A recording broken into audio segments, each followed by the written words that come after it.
we're going to have wholesalers, we're going to have manufacturers, and we're going to have collaboration so that we can all evolve. We have to evolve with it, and we have to continue to provide places and opportunities for collaboration to occur so that everybody grows together.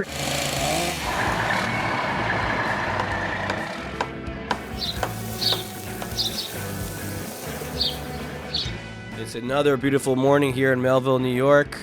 I'm your host of Stockton Delivered, Mike Goodman, along with my co-host, Todd London. Welcome to the show. Today we're joined by a special guest, Matt Bruno, the Executive Director of NOLA, which is the North American Wholesale Lumber Association. Our company is pretty heavily involved in that, Todd. Yeah, look, there are a number of benefits that we've gotten from NOLA so far. We have found employees from NOLA. We have trained employees from NOLA. We've gotten product lines as a result of NOLA.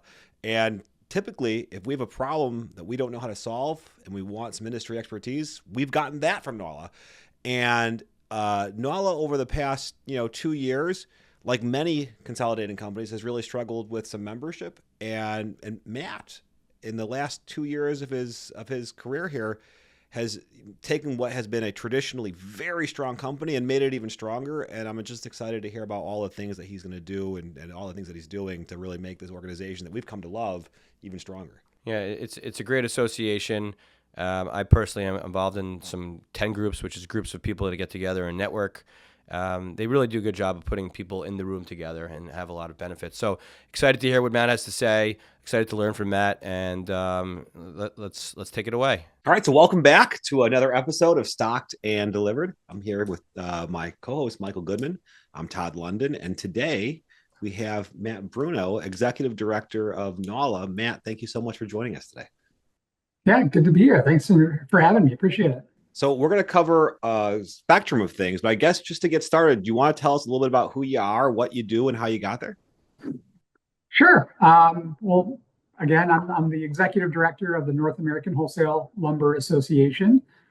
Let's see, I've been here now just about 16 months, but I've been in the nonprofit world for about 11 years.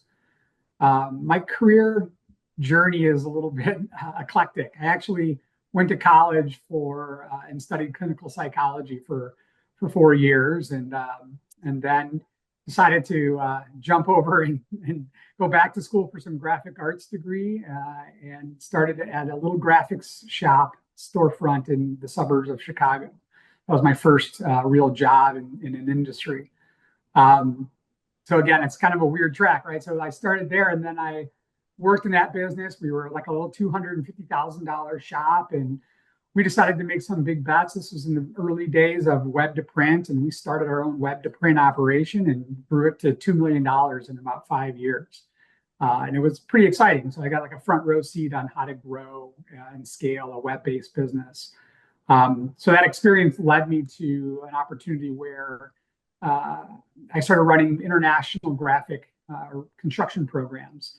And for those of you who don't know what that is, that's essentially where we would go, like for Starbucks, and we would go into a location and scale it, and then come back and create a graphic package, and then go image the inside of the store.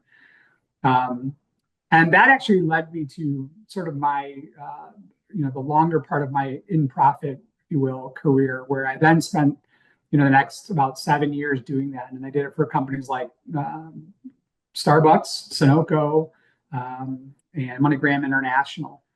And then what was interesting is I spent about 10 years working for manufacturing companies. So, we would have plants, and we'd manufacture the print and the product. And then I'd go out and oversee the installation of it. And then the last few years of my career, I actually did the same thing, but I did it for a wholesale distributor here in Chicago. And it was interesting because at the time, I had no idea about the world of trade associations and nonprofit trade associations. And one day I got a phone call from an association, and they asked if I would be interested in taking over the role as the North American director of a trade association.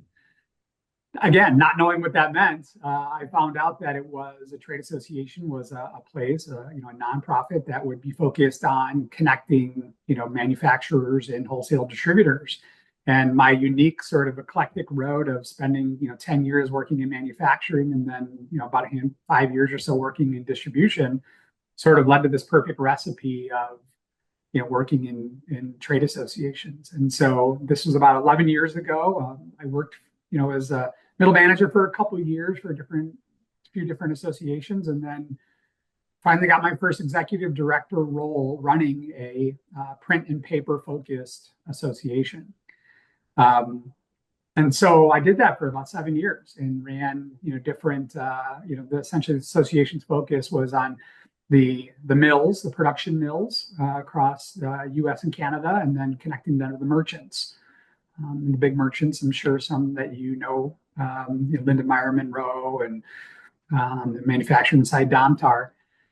And then one day, I was looking at that excitement, that role had come to a good place, but I had heard that this NOLA role was opening up, and I sort of looked at it and I thought it would be a great opportunity. And so I put my name in the hat, so to speak, in the ring, and went through a pretty rigorous interview process and was fortunate to be selected and take over. And that was about, again, 16 months ago. And it's been a pretty interesting journey since. I'd like to learn a little more about associations. Just you've been in now for 11 years in different roles, an executive director of one, and you said middle management of others. Are they all the same? Are they different? Like, tell us like just how they differ and size wise, or just organization wise, leadership wise. Just give us a little more insight of how those function. Yeah, nonprofits and associations are really varied, right? Some focus on certification programs. So associations, say in the healthcare world, are really focused on helping, say, nurses and doctors stay up on their certifications and making sure they're educated. There are associations like ours that are in the trades, right? And most trade associations are focused on, in a very simplistic way, connecting buyers and sellers, right? How to improve and grow industries.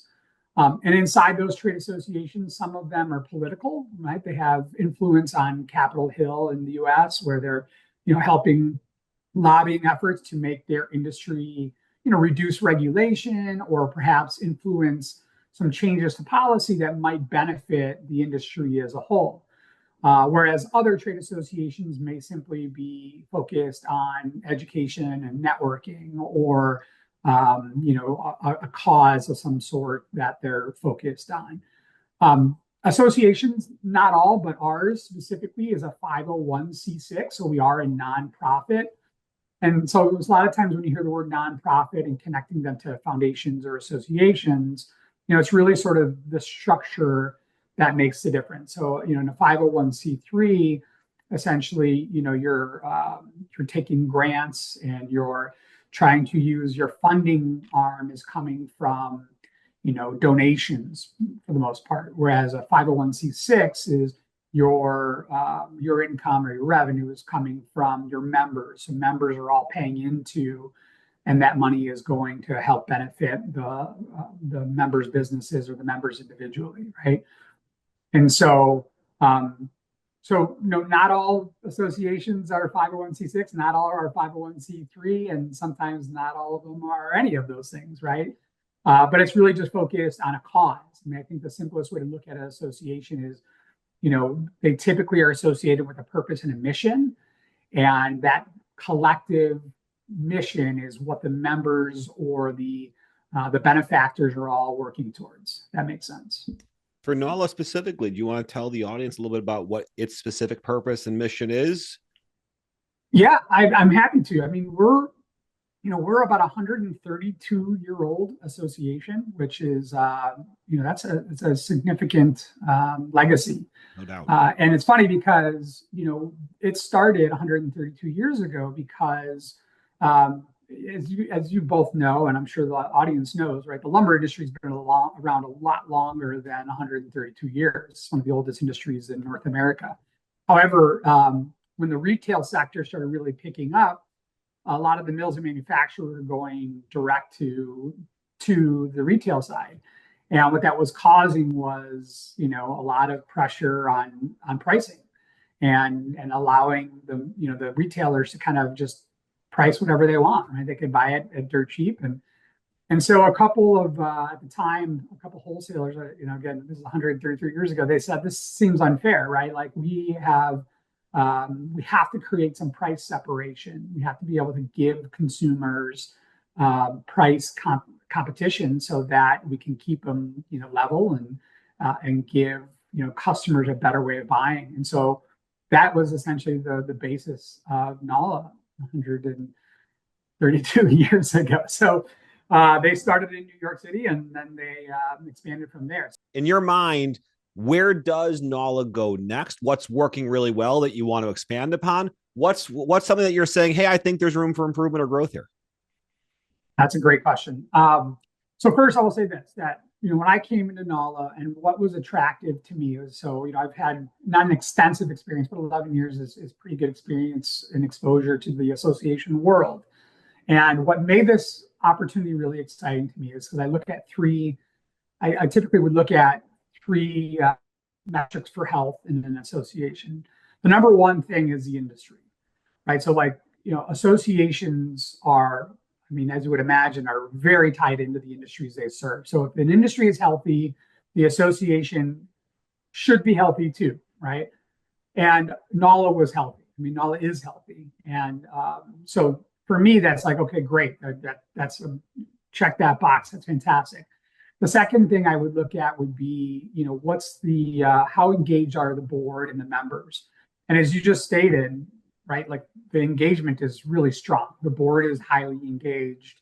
The membership attends things, which is great.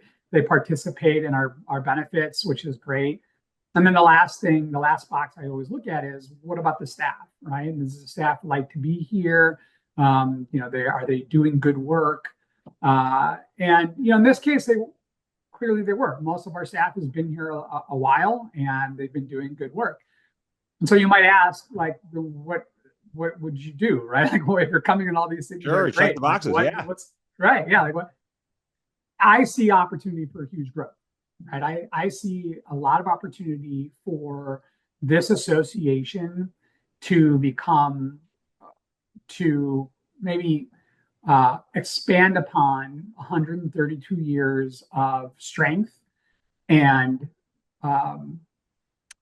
what I think is highly valued in the marketplace. And I just think that we're not touching enough companies. I look at the opportunity and I see, we have about 400 members, and that's great. That's a strong basis. But when I evaluate the market, I just think that we're ripe for opportunity. And look, and this isn't meant to speak poorly about my predecessors. Everything has a cycle, right? And I think NALA is in this cycle where we can look at a lot of what we do for our members and really evolve what we're doing. So yes, things are hitting the marks, and yes, but when I look at the products and service we offer, a lot of them are have been very much the same for a long time. And again, you look at the metrics, right? And the metrics are, you could say that there's nothing, why would we do anything? But just because, it worked 5 years ago, it certainly doesn't mean it's going to work 5 years from now. So when I evaluated this opportunity, I saw, okay, is there room for growth? Absolutely. Is there room for evolution and efficiency? Absolutely, right? Is there room for creating innovation?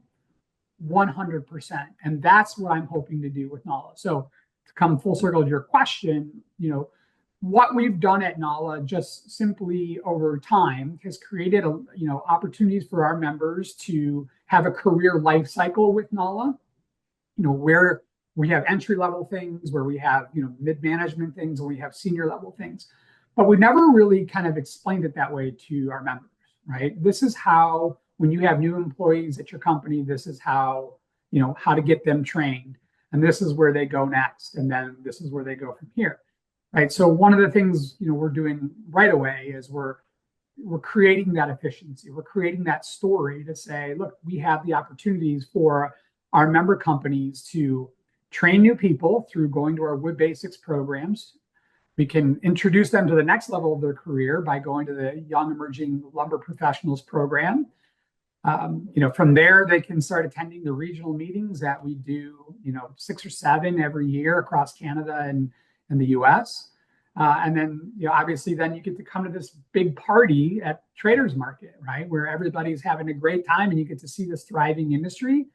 And then someday, if you're lucky enough, you'll get to go to this executive event that we're going to be launching soon, right? So you can really kind of see how you go through your career. And frankly, that's what, if you go back and you ask some of our past board members, you say, why are you a part of NALA? And they say the most impactful thing were the relationships I gained by going to these events, right? Or participating in these benefits. And so we have to align our business with what the future needs, the new generations, so that we're still doing and delivering on that same promise. Good answer. Thank you. So you mentioned you're 400 members currently. And who are the members? Yeah, good question. Yeah. We have 4 member types, and there's 2 of them are our primary members, right? So first are obviously our wholesalers, and we define a wholesaler as a company that does a majority of their sales through, the wholesale of forest products and building materials. Next, is the manufacturers, and these are the companies whose primary sales are to the wholesalers, and they remanufacture forest products and related building materials. And we have like the service affiliates, right? These are the ones that sort of aid the efforts of both the wholesalers and the manufacturers. So technology companies, logistics providers, those types of things. And then lastly, we have associate members, and these are going to be our adjacent, right? So we have a lot of association partnerships, say with like BC Wood, SFPA. Great, thanks. So we have 400 now. There's opportunity for growth. What's what they use in a lot of tech companies? The TAM, the word TAM, total addressable market. So how many are there? Like if there's 400 now, and you say there's opportunity for more, what's the entire world look like if you were to get everybody? Well, so if we are structured the way we are today, I think there's probably about somewhere between 3,000 to 5,000 companies that we could be working with. A little bit wider, you could jump that number up to 48,000. When you're talking about opportunity for growth, are you more specifically focusing on growing the membership of NALA, or are you more specifically focusing taking members and bringing them up through the organization? When I look at growth, I look at it, and metric wise, we'll look at numbers, right? We'll say how many people are attending, how many member companies do we have, how much revenue are we getting? But frankly, I see it more in the way of influence, right? How much influence are we putting in the marketplace? And how I'm going to measure influence is a little bit more about the impact of our benefits that we provide across the board. So if you were to put a metric against that, that's going to be, how many people are attending, reading, taking our education. We have online education that is free to the industry. So I want to see those numbers go up, right?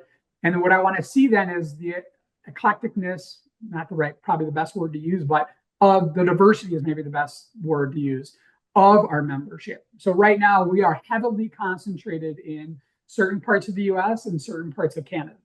And what I want to see, what I think we need to see as an association, is a wider breadth, right? So again, for our years here, our membership is not as strong as it should be in the Southeast, right? Like for that being the highest growth market, we should be heavily saturated there, right? And the Pacific Northwest is we're really strong there.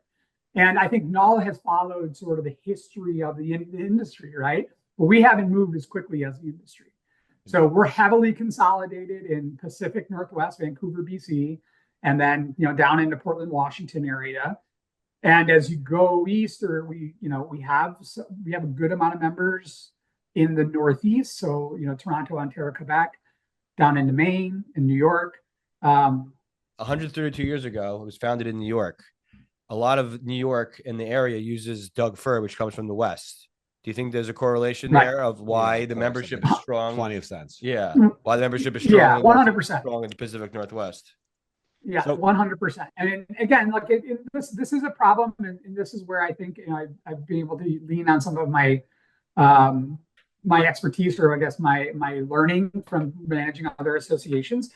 Is associations do have a tendency to sort of follow the history. They're always a step behind in a way, right?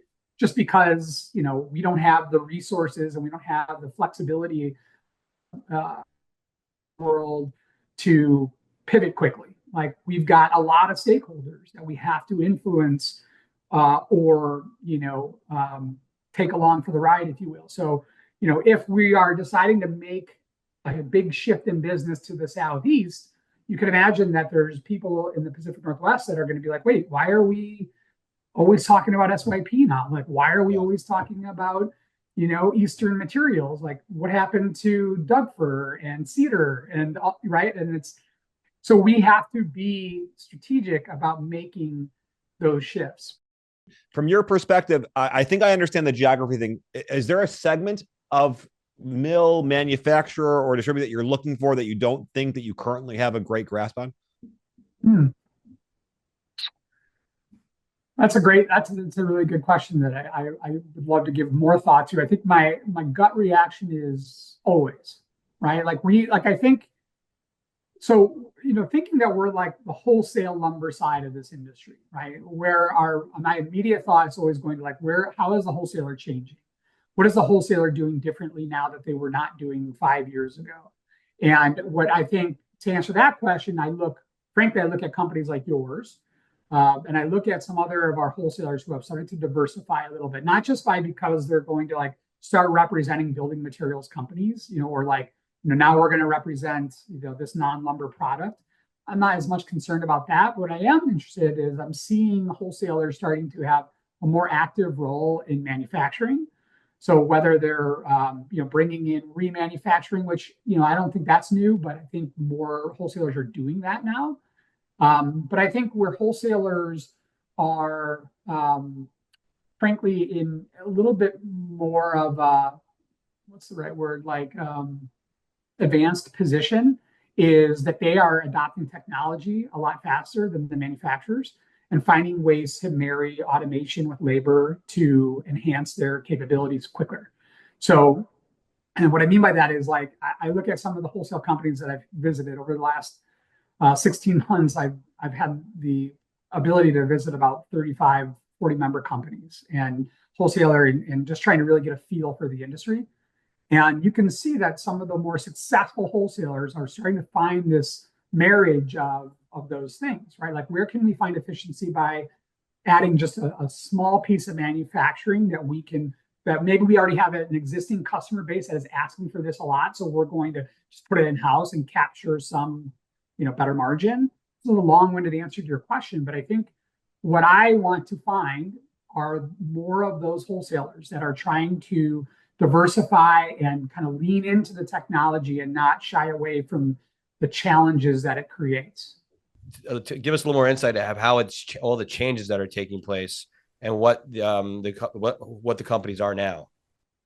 Yeah, I mean, I think your statement is definitely fair, right? I think wholesalers, just by nature, have the ability to pivot and change their business, and again, which is probably why they're, a little bit more.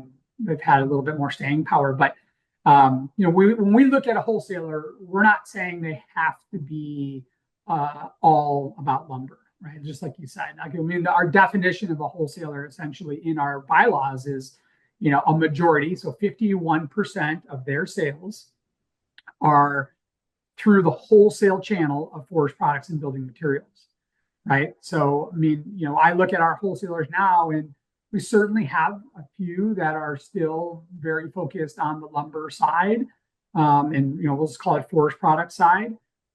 So maybe they're doing more than just selling 2x4s, right? Maybe they're selling cedar shingles and they're selling fence posts, and but they're focused on forest products.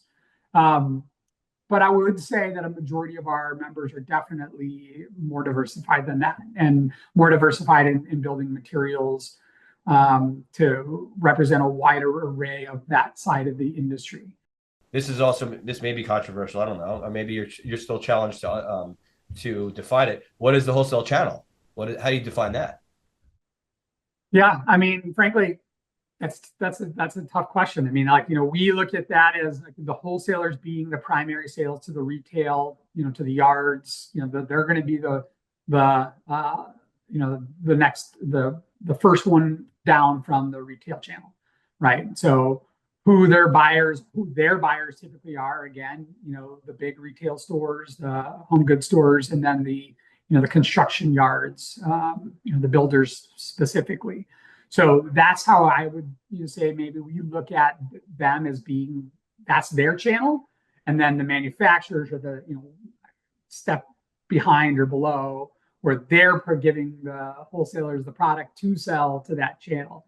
And you're right, like we're definitely seeing some go arounds, right? We're definitely seeing some places where there are manufacturers that are bypassing the wholesalers. And look, there is technology now available that makes that easier, and that's a challenge that we're faced with as well. And I think we're evolving quicker than Yeah. we've evolved probably over the 132 years. It's definitely happening now in a quicker rate. And I'm sure you're hearing it as an association trying to figure out who your members should or shouldn't be. Yeah, for sure. And I will say this though, that like, we have to look at the truths, right? And so what are some truths that I look at in trying to think about the industry from our perspective is, are there always going to be wholesalers?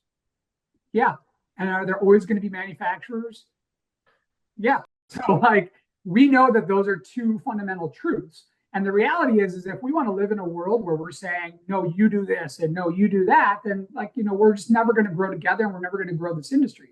So our role, and frankly, I feel like it's a pretty important role, is to continue to create that collaboration of, right, like you said, like we don't want you to slow down. We don't want you to not grow your business. And by the same means, I'm sure you guys don't want the manufacturers to slow down and not be able to grow their businesses, right? So those are fundamental truths, right? We're going to have wholesalers, we're going to have manufacturers, and we're going to have collaboration so that we can all evolve. At the end of the day, more nimble, more capable manufacturers only helps the wholesalers. And many of, especially some of these bigger mills, like they need a wholesale channel. They need another route to sell into because frankly, like it's so diversified. They can't provide all the product categories that you're being asked to provide right now and the logistical capabilities and so on and so forth. So, if we as an association continue to hold those truths together and think about like, it might change and it should change and it's going to evolve. We have to evolve with it. And we have to continue to provide places and opportunities for collaboration to occur so that everybody grows together and nobody grows off on their own. I know we've harped on, I think I really wanted to learn more about how it's changing.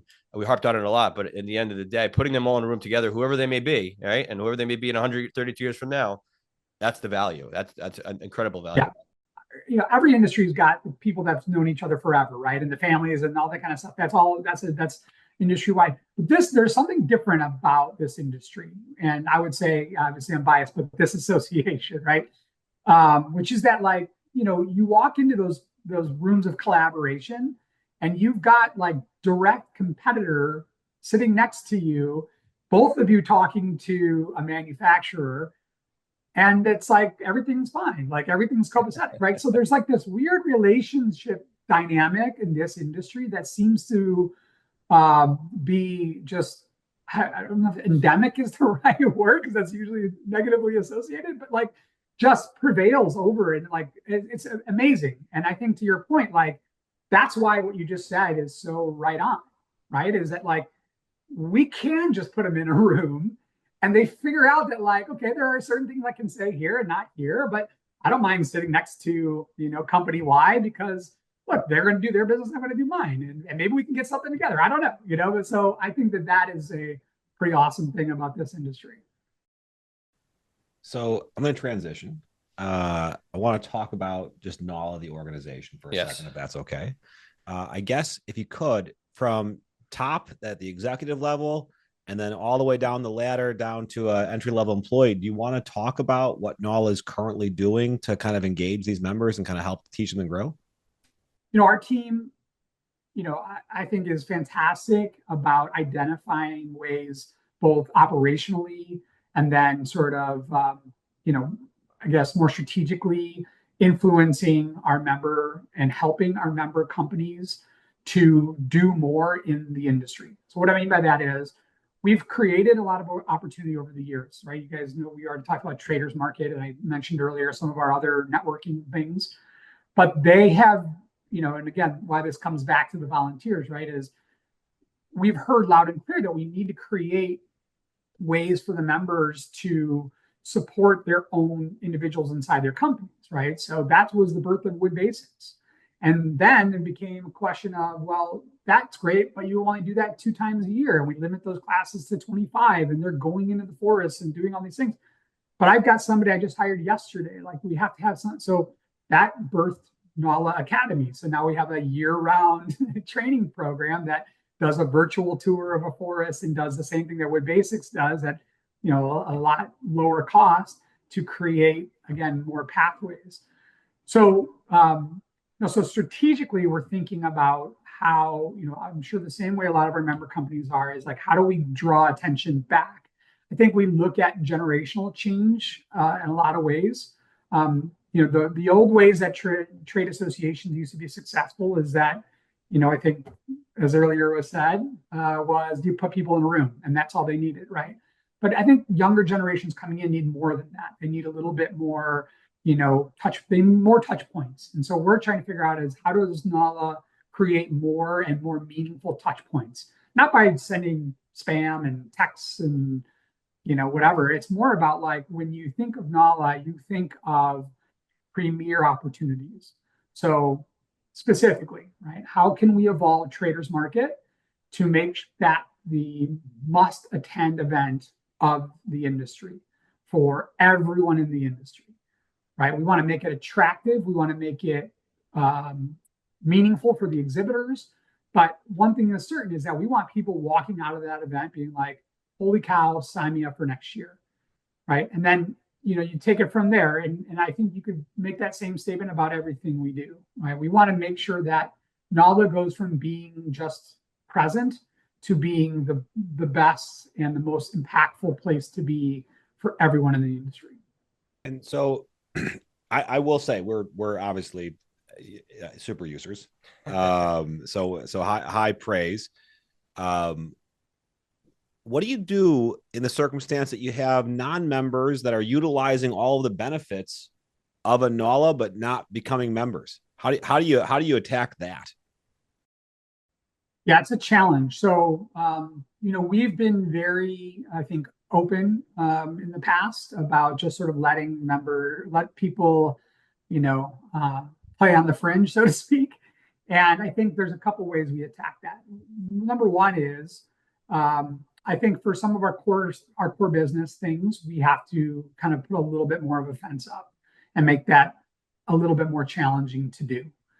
But at the same time, provide opportunities, for them to do that, right? So if Traders Market truly is the only benefit that you want and the only thing that you want from NOLA, maybe we should consider giving you a pathway in, because, we've seen times where people are like, fine, I'll just go rent out, a building across the street, and then I'll just entertain there, right? So how do we bring them in? And you have the balance of, like, I want new people walking. I don't want to close it off because I need the new people.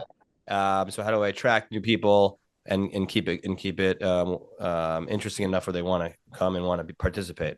Well, and that's exactly right. So, and that was what I was saying before. It's like, we've got to make the inside so impactful and so important to everyone's business that they don't want to leave that floor, right? Like that, like, look, I can go find, that company up the street, or I can stay here because A, it's more interesting and exciting, and B, I'm going to get way more value by being here than going up the street.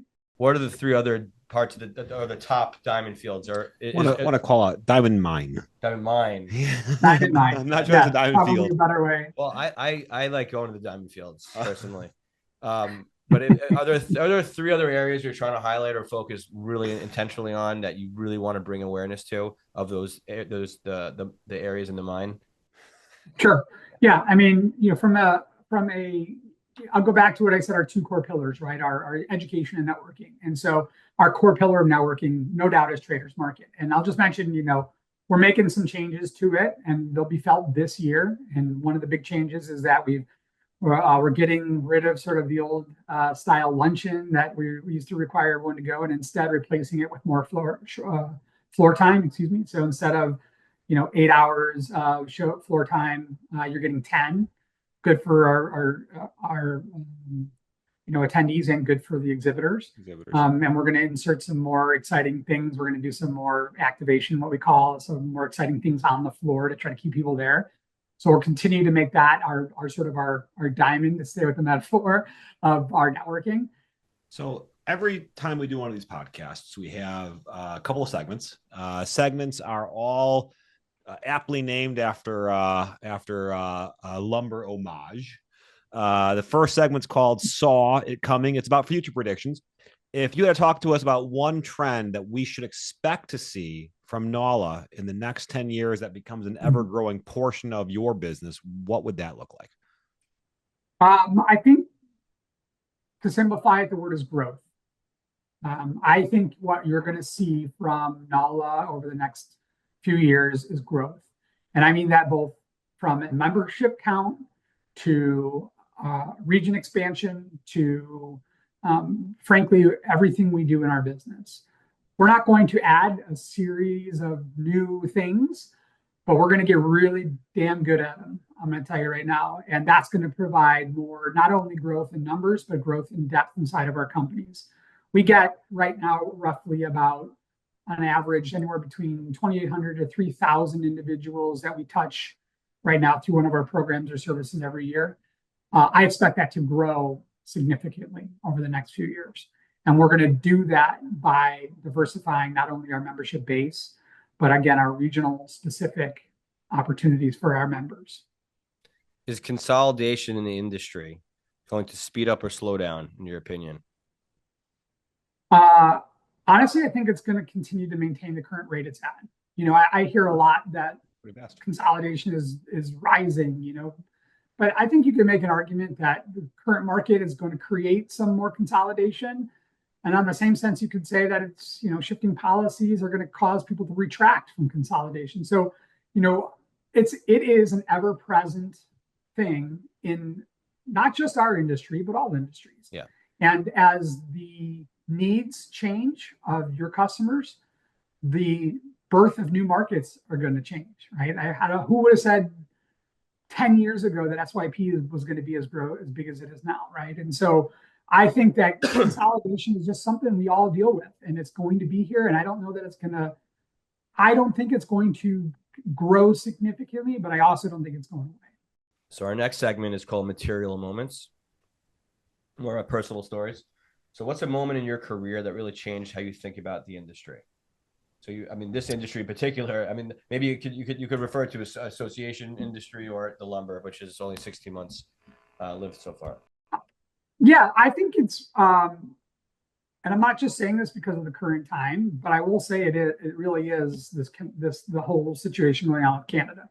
I came into this industry 16 months ago, not knowing much, a little bit about the industry from the paper side and paper mill and pulp production. But as far as this industry is concerned, these last few months have been just sort of really eye-opening for me. In the not only the interdependence of the Canadian market and our wholesalers and our association, frankly, but just how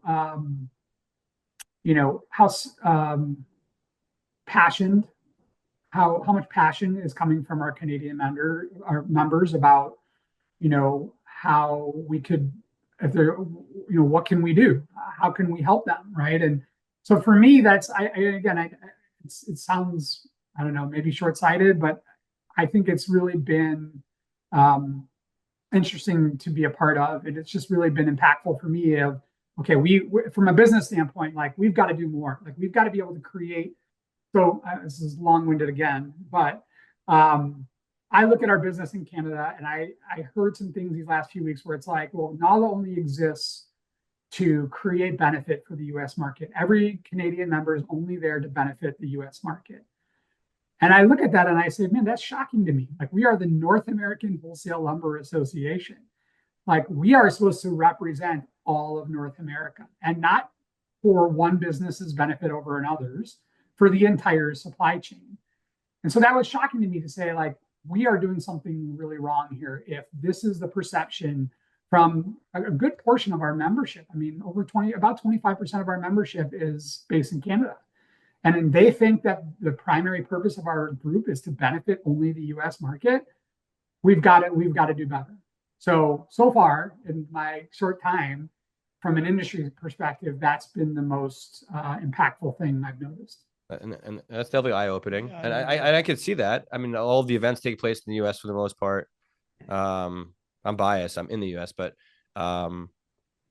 yeah, that's eye-opening, and I'm sure you could find ways to maybe address that moving forward. Yeah. That's a good story. That's a good story. Thanks for sharing.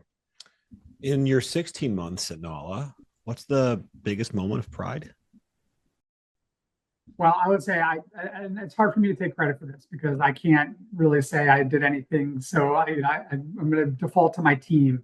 But we reversed a 3-year downward trend of membership last year.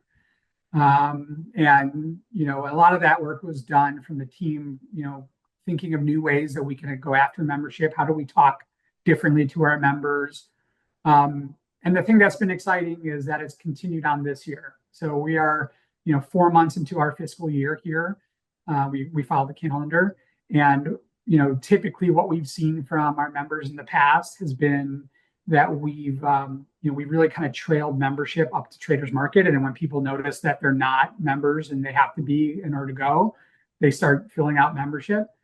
So we typically, we average anywhere between, at this point in prior years, we would be at about 40% filled on membership. Which you could imagine, if you only had 40% of your revenue at this point, it'd be a little bit of a challenge. At this point now, this year, we're at 68% renewals. So 2 years running, we're moving faster and acquiring more business than we've had in the past. And again, I can push that down or look down and say that this was direct result of the team coming together, thinking of new ideas and how to attack the problem, and then playing it out and actually making some adjustments along the way. And now, again, a year later, we're having the same success. And so that's a prideful thing, because that's a really important thing for our business, is that not only the membership see value and are renewing early, but that we're bringing in that revenue early so we can make some strategic decisions later in the year. Well, I'm sure that NALA is very grateful and lucky to have you. As they say, in a field of diamonds, you are a diamond in the rough. Or mine. So we certainly appreciate your time today, Matt. Thank you so much for joining us and educating us on what you do and what NALA is trying to get accomplished. Can't thank you enough. That was great. Appreciate it. Yeah, thanks, guys. This was a lot of fun. I appreciate the opportunity. So a pretty good conversation with Matt Bruno. NALA had some pressures that he was under in the very beginning of this role. And as they say, pressure makes diamonds in diamond fields. So I thought he did a really great job explaining what they're doing, what they're going to do. It gives me a lot of confidence that NALA is going to be here to stay, probably century, if not centuries more. And that's just kind of exciting to hear. I enjoyed our discussion about, what is a wholesaler, what is going on in terms of the changes of the wholesaler. It's a lot going on. The supply chain is changing.